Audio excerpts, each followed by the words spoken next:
Halo, Assalamualaikum warahmatullahi wabarakatuh. Perkenalkan saya Ade Saputra Nasution sebagai salah satu dosen di Universitas Ibnu Khaldun Bogor di Fakultas Ilmu Kesehatan dengan program studi Kesehatan Masyarakat. Sebagai seorang dosen, sudah merupakan kewajiban untuk melakukan tridharma perguruan tinggi. Yang pertama adalah pengajaran. Yang kedua adalah penelitian, di mana penelitian yang sudah saya lakukan baik secara nasional dan internasional sudah dipublikasikan.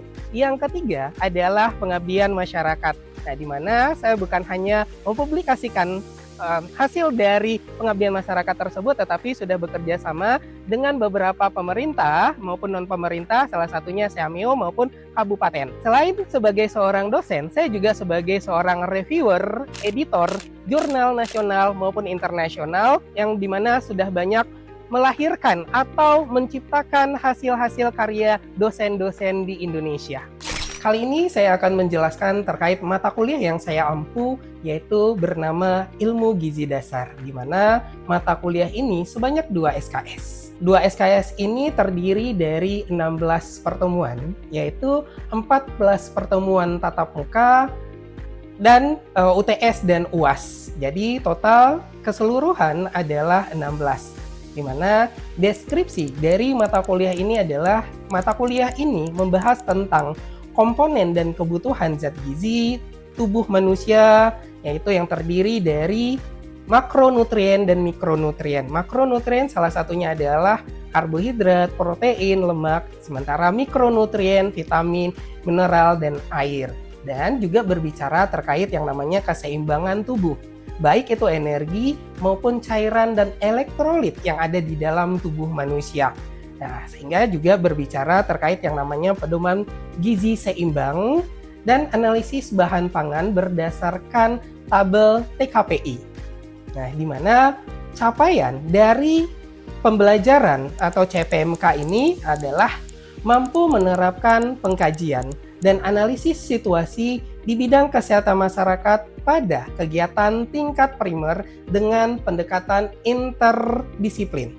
Yang kedua, mampu menerapkan prinsip-prinsip pengelolaan kewirausahaan di bidang kesehatan masyarakat. Yang ketiga adalah memiliki penguasaan dasar atau prinsip ilmu kesehatan masyarakat pada tingkat sintesis yang menjadi substansi dalam meningkatkan kesehatan masyarakat setinggi-tingginya, mencakup ilmu yang berkaitan dengan ilmu gizi dengan mempertimbangkan fungsi gizi tersebut. Pembelajaran mata kuliah ini dilakukan secara tatap muka, di mana metode pembelajaran ini dilakukan dengan 3 tahapan. Yang pertama adalah tatap muka. Nah, supaya ada interaksi antara dosen dan mahasiswa, terjadinya komunikasi 2 arah.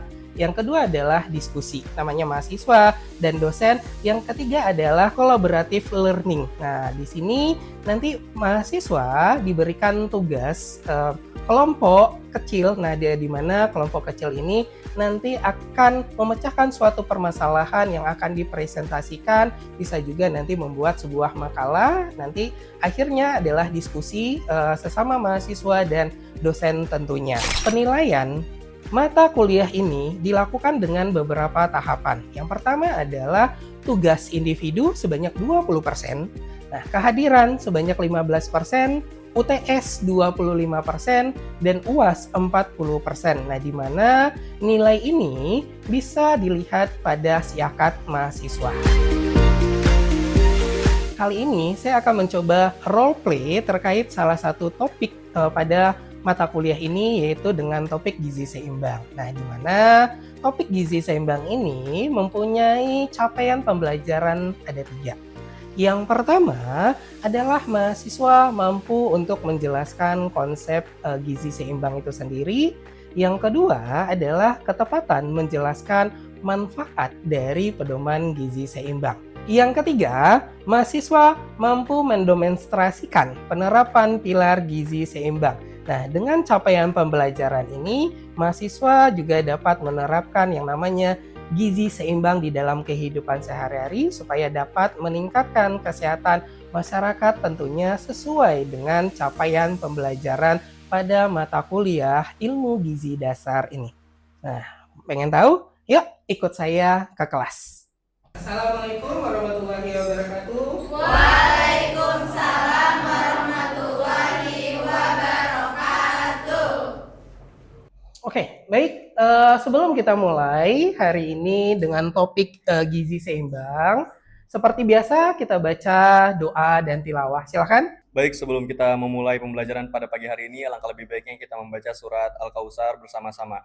A'udzu billahi minasyaitonir rajim.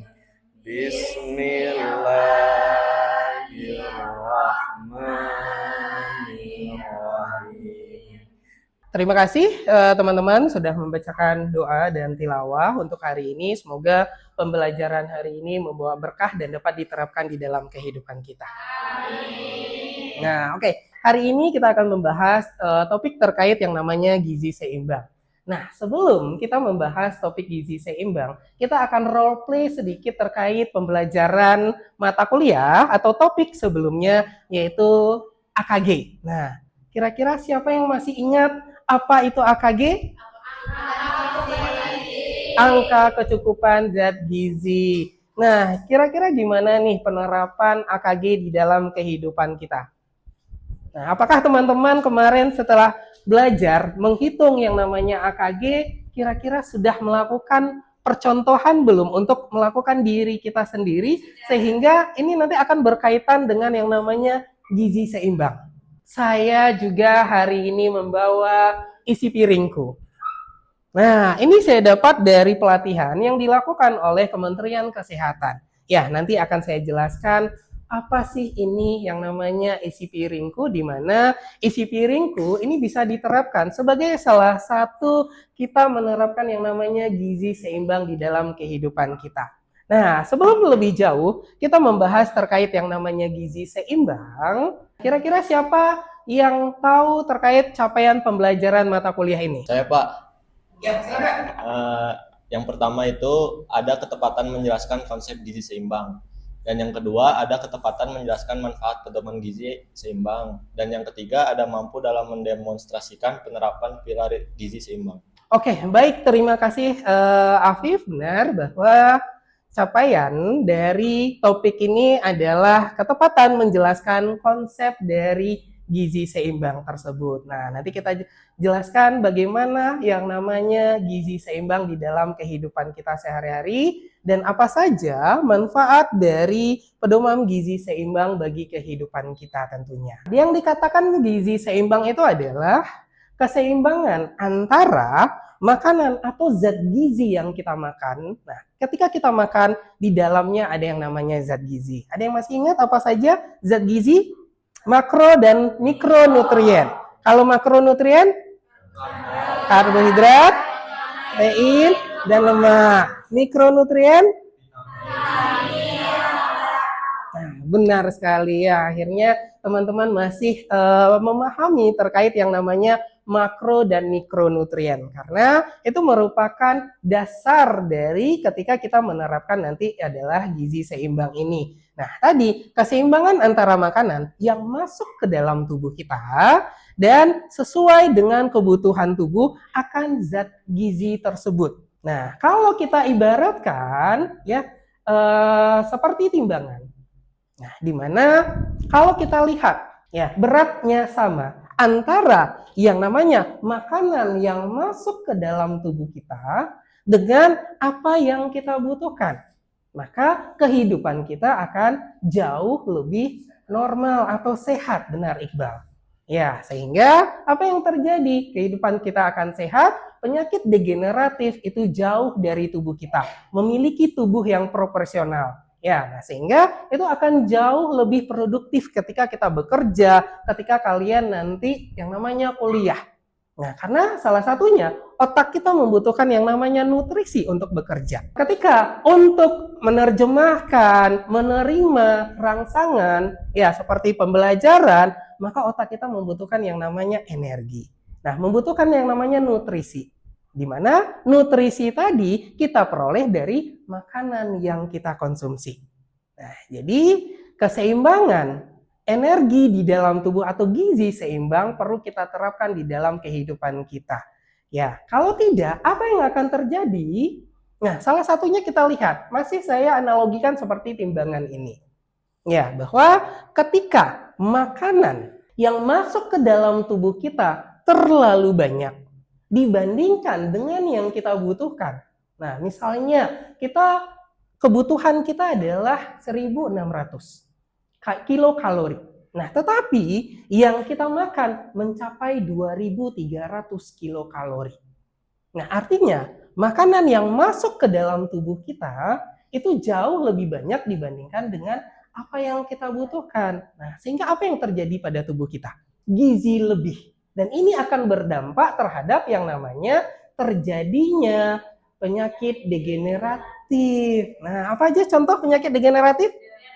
Diabetes mellitus, benar. Stroke, hipertensi. Nah, dan beberapa penyakit yang lainnya. Nah, di mana penerapan dari gizi seimbang ini dapat mencegah hal tersebut. Sebaliknya, dapat terjadi ketika kebutuhan kita jauh lebih besar dibandingkan apa yang kita makan. Nah, ini apa yang akan terjadi? Kekurangan zat gizi, benar sekali, artinya malnutrition. Ya, di mana malnutrisi ini dapat terjadi pada setiap kelompok, terutama kelompok rentan gizi. Anak, bayi, balita, ibu hamil, ibu menyusui, ya itu adalah kelompok rentan dari gizi. Nah, sehingga kita membutuhkan yang namanya penerapan gizi seimbang di dalam kehidupan kita. Nah, supaya tidak terjadi permasalahan-permasalahan seperti ini. Ya. Nah, jadi apa saja sih terkait yang namanya manfaat di dalam kita menerapkan yang namanya gizi seimbang. Nah, inilah manfaat dari yang namanya gizi seimbang. Pertama adalah mendukung pertumbuhan dan perkembangan. Di mana masa bayi, balita, ibu hamil, ibu menyusui, mereka masih mengalami masa pertumbuhan dan perkembangan. Nah, di mana pertumbuhan dan perkembangan tersebut berasal dari nutrisi atau makanan yang kita makan. Nah, teman-teman masih ingat terkait 3 fungsi utama zat gizi? Pertama, membangun, mengatur, membakar atau menghasilkan yang namanya energi. Benar sekali, alhamdulillah masih ingat ya. Nah, itu salah satunya dia akan mendukung pertumbuhan dan perkembangan. Nah, yang kedua, menjaga berat badan ideal. Nah, tadi kalau di timbangan tadi porsi antara makan kita dengan kebutuhan kita seimbang atau sama, ya. Kalau seimbang ini bukan hanya dari segi kalorinya saja, ya, tetapi dari segi nutrisinya juga penting untuk kita perhatikan. Ya, nah kemarin kita sudah belajar terkait yang namanya AKG. Di dalam AKG itu bukan hanya berbicara yang namanya kalori saja, jumlah kalori, total kalori, tetapi juga susunan atau komponen utama dari semua unsur zat gizi itu juga harus terpenuhi. Dan itulah baru dikatakan yang namanya gizi seimbang.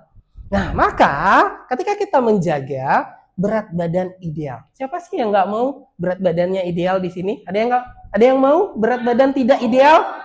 Tidak ideal. Nah, artinya setiap orang mau kan berat badannya ideal. Nah, perutnya rata. Ya. Nah, maka apa yang kita lakukan? Penerapan gizi seimbang tadi. Ya, itulah salah satu manfaat yang kita lakukan. Nah, yang ketiga, meningkatkan daya tahan tubuh, imunitas tubuh kita. Nah, di mana kita ketahui buah, sayur itu kaya akan yang namanya imunitas, kaya akan antioksidan. Nah, yang keempat, menjaga kesehatan dan fungsi organ tubuh kita. Organ tubuh kita, nah itu bekerja. Tadi kembali lagi kepada 3 fungsi utama tadi. Meregenerasi yang namanya sel, menjalankan fungsi organ di dalam tubuh kita, itu berasal dari nutrisi. Yang kelima, meningkatkan konsentrasi, prestasi belajar. Nah, itu kenapa sarapan itu menjadi penting. Nah, tadi belum sarapan. Sudah sarapan belum? Sudah. Sarapan pagi itu setengah dari makan siang kita porsinya. Jangan sama. Apakah nasi goreng cocok digunakan untuk sarapan pagi? Kurang sesuai. Kenapa? Kalorinya terlalu tinggi. Ya, nasi aja, nasi putih bisa 400 sampai 600 untuk 100 gram. Ditambah digoreng.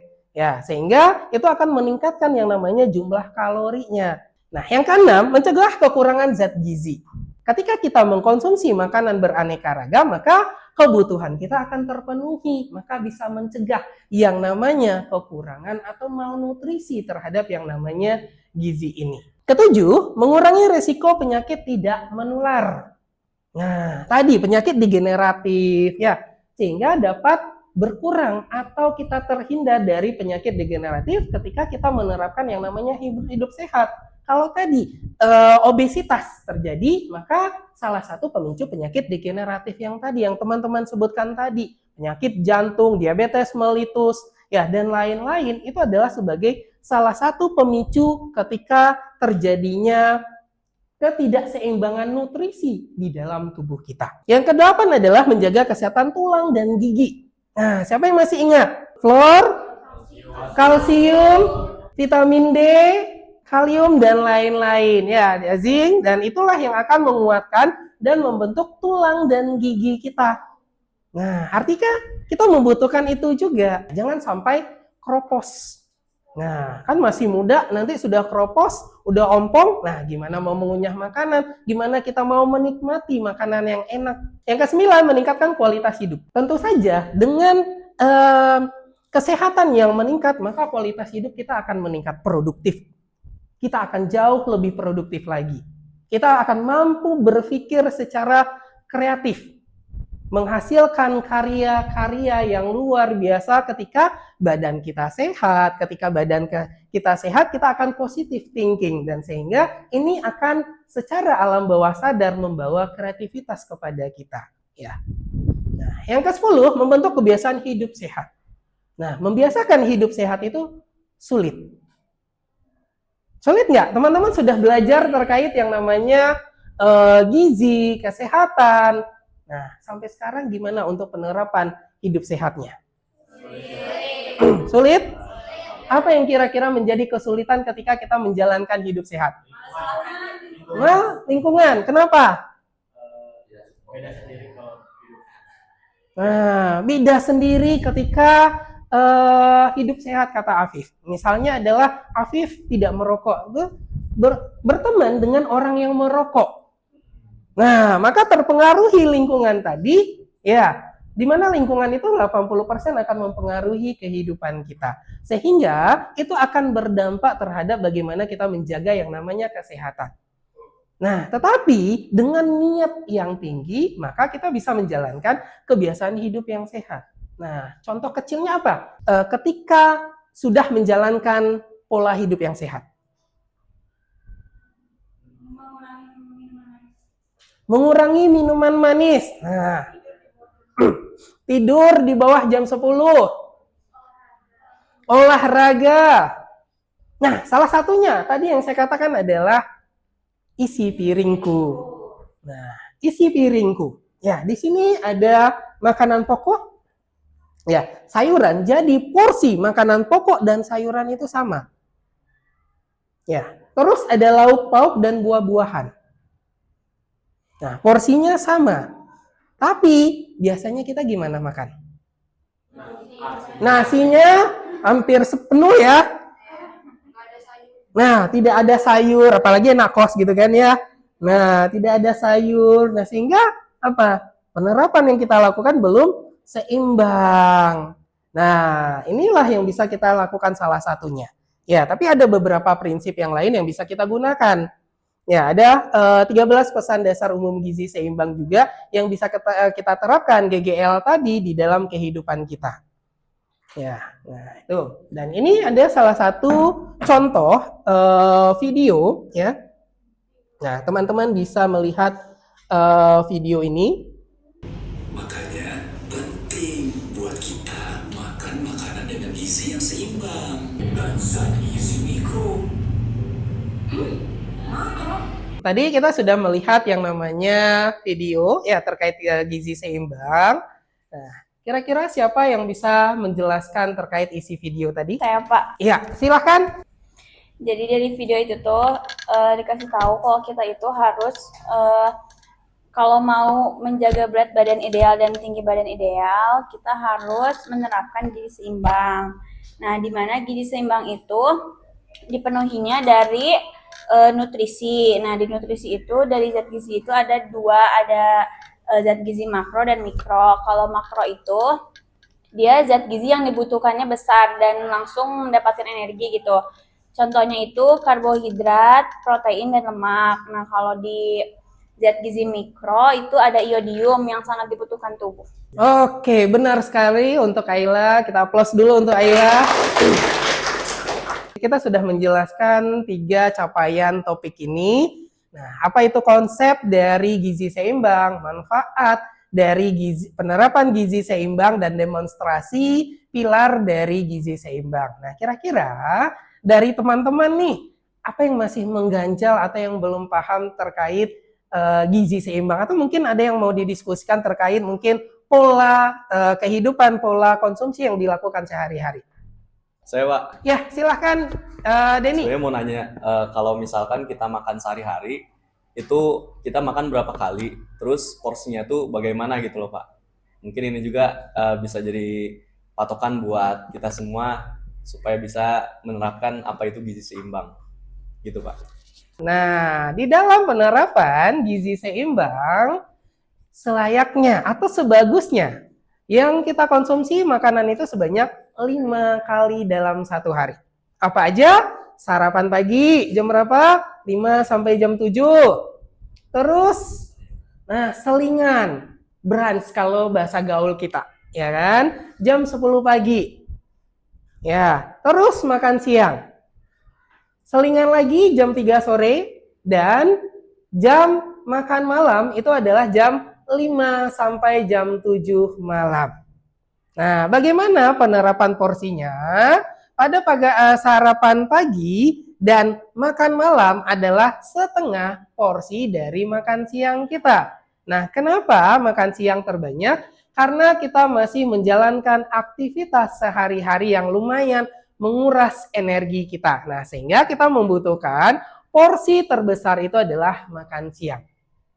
Nah, terus selingan ini boleh nggak makanan ringan? Nggak boleh sebenarnya. Kenapa? Karena makanan ringan kalorinya besar. Nah, terus bagaimana sebaiknya selingan itu? Kita bisa buah 1 potong, ya, atau 1 buah, misalnya pisang.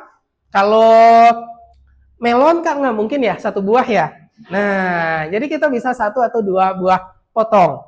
Nah, jadi kita tetap menerapkan 5 kali makan. Dan kenapa 5 kali makan juga? Supaya organ tubuh kita, pencernaan ini tetap dapat bekerja sebagaimana mestinya, menjalankan fungsinya. Nah, ingat tadi bahwa kenapa gizi seimbang? Nah, salah satunya untuk menjalankan fungsi organ tubuh kita supaya normal. Kalau kita makan hanya 2 atau 3 kali, nah, atau jarak makan kita terlalu lama, nah, kita nggak sarapan pagi, terus makan siang, kondisi dalam yang sangat-sangat lapar, apa yang terjadi? Nah, ini lambung kita bekerja, ya, tidak ada yang karakteristik yang dihancurkan, itu tidak ada. Nah, sehingga akan terjadi gesekan antara lambung, ya, sehingga ini akan menyebabkan terjadinya luka pada lambung kita. Nah, jadi penerapan gizi seimbang ini, nah, tadi kita menghindari terjadinya penyakit, hidup lebih sehat, berat badan ideal, ya, produktif. Nah, jadi manfaat dari penerapan gizi seimbang ini banyak sekali di dalam kehidupan kita. Oke, baik teman-teman, mungkin itu saja untuk pertemuan kita hari ini terkait yang namanya topik gizi seimbang. Nah, ingat bahwa penerapan gizi seimbang, ya, itu bukanlah hal sulit yang kita lakukan. Kita pengen berat badannya yang ideal, pengen hidup sehat, ya, terhindar dari berbagai penyakit. Maka mulailah kita untuk menerapkan hidup sehat dengan penerapan pola gizi seimbang. Ya, sebelum kita tutup, kita adakan kuis. Ini linknya ini sudah saya kasih ke Afif. Nah, silakan Afif diedarkan ke teman-temannya untuk mengisi terkait yang namanya kuis hari ini.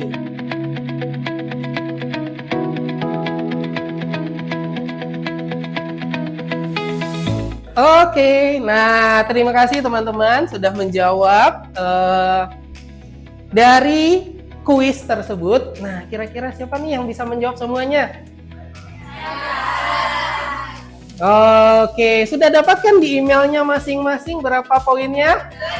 Oke, nah artinya teman-teman di sini sudah menerapkan, sudah mendengarkan dengan baik pembelajaran hari ini. Nah, semoga kita bukan hanya belajar untuk hari ini, tetapi bagaimana tadi mendemonstrasikan, menerapkan yang namanya pilar dari gizi seimbang. Ya, mungkin itu saja untuk hari ini pertemuan terkait topik gizi seimbang. Dan ingat, masih ada topik berikutnya terkait TKPI. Ya, nah kita akan membahas lanjutan dari yang namanya gizi seimbang ini. Mungkin itu saja untuk hari ini. Terima kasih atas partisipasi teman-teman yang luar biasa untuk kelas ini ya.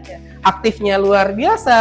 Dan tadi kita lihat juga hasil dari kuisnya juga luar biasa. Oke, terima kasih. Wassalamualaikum warahmatullahi wabarakatuh. Waalaikumsalam warahmatullahi wabarakatuh. Sama-sama. Demikianlah video pembelajaran yang saya buat hari ini. Semoga apa yang sudah saya sampaikan hari ini membawa manfaat bagi teman-teman yang menyaksikan video ini. Dan terakhir saya ucapkan terima kasih. Wassalamualaikum warahmatullahi wabarakatuh.